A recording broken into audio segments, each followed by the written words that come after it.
Hi everybody, happy Friday to you. Hope you're wearing your red shirt today to remember everyone deployed, for the first responders and our military personnel who are all deployed, whether serving their countries overseas or serving their countries at home and their fellow citizens. We want to remember them and say thank you to them for their service. So put on a red shirt on Friday to remember them. All right, our shout outs today go to two channels that have to do with raising and keeping tropical fish. The first one is Down the Wormhole.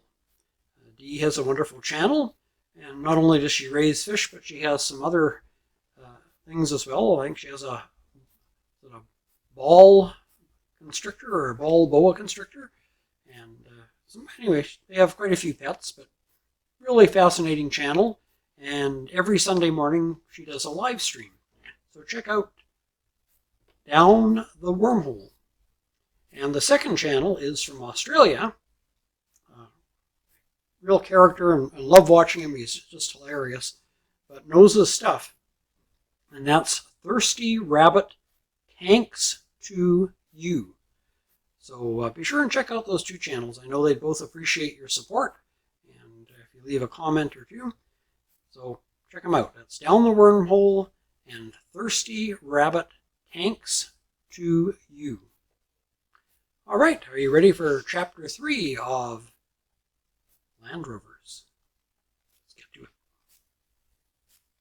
Who's the pilot? I asked Joe as we started to load the camera equipment into the back of the Land Rover. Demian Wood, said Joe, as if I ought to have known the name. Seeing the blank look on my face, he went on, We're darned lucky to have him along, chum. He's just about the best pilot in the North. Isn't he a bit old to be a pilot? Demian Wood was standing by the fuel inlet, watching while a man pumped the petrol from the tank in the trolley. His hair was white, his cheeks lined and leathery, and I put him down for about 65. Does age matter? Joe shielded his eyes with his hand and squinted at Wood. He was a pilot in World War I. Then he spent years as an instructor before joining Canadian Airways.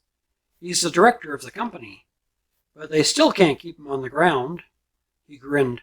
There isn't a man I'd sooner share a camp with or, he added significantly, the cockpit of an airplane. So now there were 4 of us camping in the corrugated iron shanty. Joe had brought a supply of meat from Alice Springs, and even more important, apparently, a mysterious keg which he handled with great care. What's in it? I asked. Good old Tom Thumb. Huh? Rum, he chuckled. Probably you've never drunk rum, Cobber, and you may not like it, but one thing's dead certain, you'll like it better than the water around here. The VRD water grows warts on the lining of your guts. The next day, to vary our diet, I went down to the riverbank with my rifle. I could see the outlines of good-sized fish not far below the surface, and when one of the smaller ones came close to the surface, I took a pot shot at it. Though I'm moderately handy with a rifle, I never expected to strike lucky on the first shot, but the fish floated up to a point at which I could reach it. With this as bait, I managed to hook 2 larger fish. The river was still and clear, and sparkling in the morning sun. Dave had given me a warning that the water was deceptive, so I looked carefully along both banks before deciding to take a chance and have a quick swim before returning to camp with my catch. I plunged in and swam gently out to the middle of the stream, where I lay on my back, soaking up the delicious coolness of the water. I relaxed and kept afloat with no more than a mere leisurely movement of my hands under water. Suddenly, from the opposite bank, I heard a loud barking noise, unlike that of a dog. To my horror, I saw the head and long tail of a crocodile as it ran down the bank and slid into the water. I can swim quite fast when pressed. Never before had I felt quite so pressed as now. Using the Australian crawl, I went at a speed I had never imagined possible. The riverbank seemed miles away, but my recollection of the brisk, purposeful way the crocodile had entered the water sent me scudding along so rapidly that within seconds I was facing the steep, muddy slope up which I had to go. I lunged for the bank, feeling as if the crocodile was only inches behind me, and that the bank at this point was too steep for a foothold. My feet slithering in the mud, I scrambled and staggered up the slope, then fell headlong on the sand, covered with vicious thorns which attached themselves to me as I ran higher up the bank and back towards camp. Only when I arrived back at camp gasping for breath and was met with yells and laughter did I realize I was stark naked. I looked back at the river. Not only were my clothes by the river bank, but also my breakfast. Reluctantly and very cautiously I went back, expecting to find the crocodile lurking in the undergrowth. But evidently he had lost interest. There was no sign of him. "There are hundreds of small crocs down there," Dave said when I arrived back, clothed and carrying my catch. "Small? This one was enormous!" They did not believe me until later in the day, when in our first mapping flight in the Cessna, we skimmed only a short distance above my crocodile or his twin brother.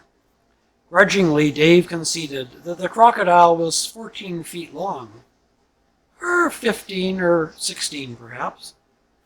Still, he added, "You had only half the surprises you can get around here. Last time I came, I got the biggest shock of my life." I looked at him suspiciously, wondering which leg he was going to pull. "What happened?" I asked.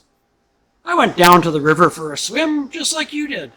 While I was taking my clothes off, I had the feeling someone was watching me." He laughed. "Someone was." "Who?" I said. "One of the locals?" "You won't believe this. It was a camel." "What? In the middle of Australia?" In the early days, somebody thought the best kind of transport for Australia would be the kind they used in the same sort of desert country in Arabia and North Africa. So they brought over a shipload of camels. Hardly anybody uses them now, and so they've gone wild. Every so often one pops up from behind a bush, and you expect to find the Sheik of Araby with his whole harem trotting along behind. Each day's flying began with a long and laborious period of preparation. In a dusty country, you become used to troubles with car engines, a blocked fuel line, or grit in the carburetor. It's nothing uncommon, but you stop at the roadside and you clean it out. It was Demian who pointed out, wryly, that aeroplanes are different. "Up there, you have a law against parking," he said, jerking his thumb skyward. "Newton's law. That means half an hour's engine checking every morning before we take off." Refueling the plane was the most back-breaking job of all. On the airstrip, we had half a dozen or more 44-gallon cans of petrol. We had to refill the tank on the plane every time we came into land, using a very slow hand pump. The center of the airstrip was like the middle of a frying pan.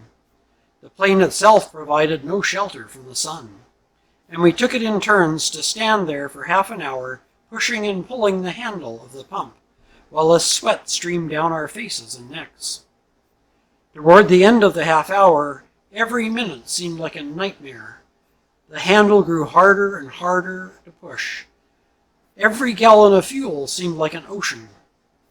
After refueling, the plane had to be lashed to iron staples in the ground, for sudden violent gusts of wind could spring up from nowhere in the outback, and Demian had no wish to see the valuable Cessna take off without him.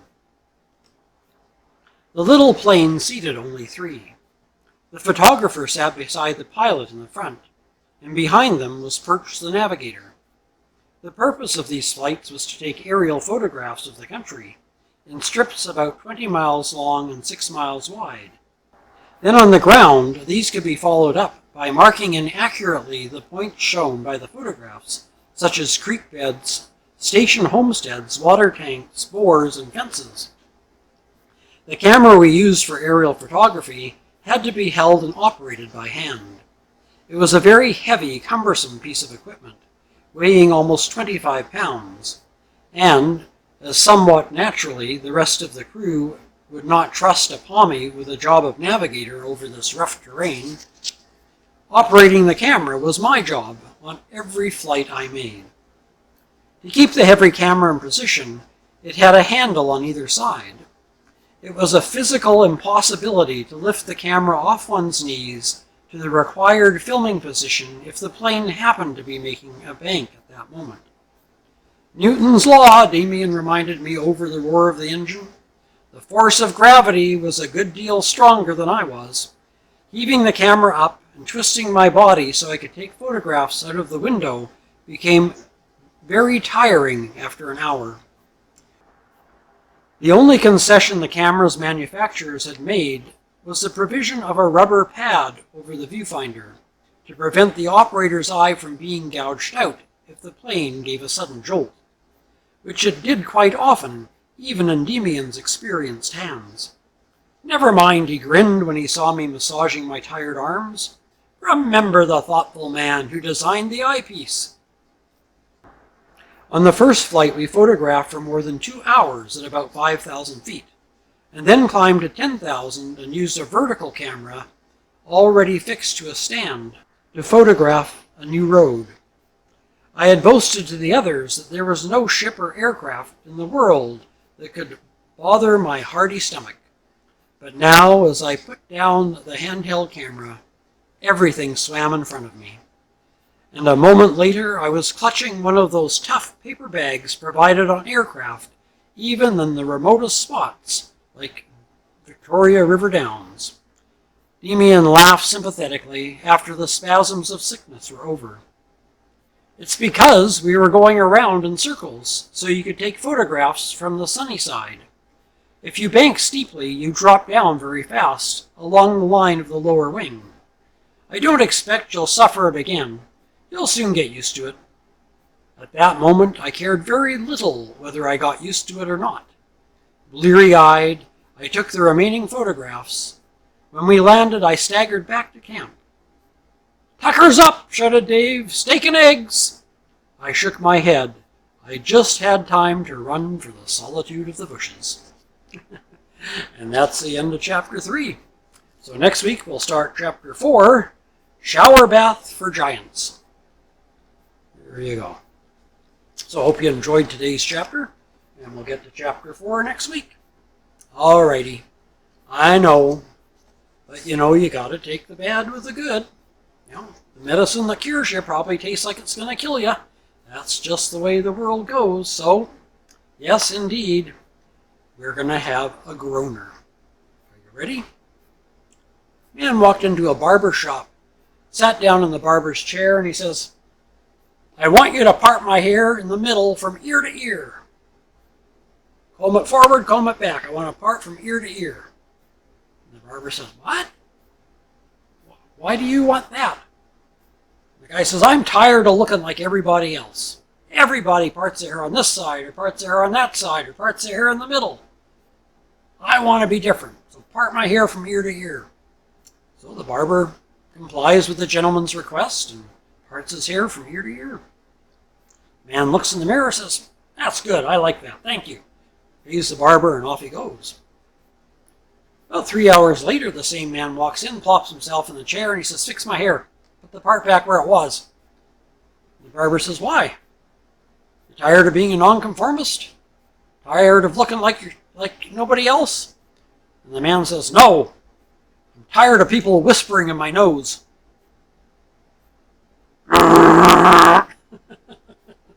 That was a bad groaner. Well, hope you've enjoyed today's video. Have a fantastic weekend, and we'll see you on Tuesday up in the kitchen when we get into some mischief. Until then, take care, stay safe, and God bless.